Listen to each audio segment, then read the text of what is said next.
been very difficult this year. It got a late start, but then we've gotten pounded by 4 major snowstorms in less than a month. And Cape Cod has been hit very hard. And what's happening now is this blizzard could really start churning things up there on Cape Cod tomorrow. Our Rondella Richardson is live in Sandwich tonight. Rondella? It started snowing here around 3:30 p.m. and some of the residents who are year-round already got a call from the power company saying expect to lose power, and that's because the wind gusts expected through here are of dire concern. And another problem is illustrated by the breakwater wall that was built out here after World War II, but for the first time, residents started seeing the rock, which is now covered by snow, but it has only been exposed, those rocks, in the last month because of the serious problem they've been having with the beating from Mother Nature.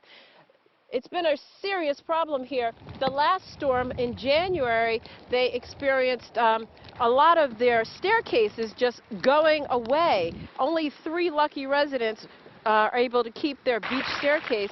The beach was littered with wood and debris, and there were signs of erosion everywhere. The residents blame the breakwater wall at the Cape Cod Canal for starving many of their beaches from sand that's so much needed, and this winter the beach erosion is just accelerated. Dune came out to here. Yes. See that grass sticking out of the snow? That was dune. Now it sloped down, but it was dune. Yeah. Okay. Right? And that's what protects this beach. That's where plovers nest, etc.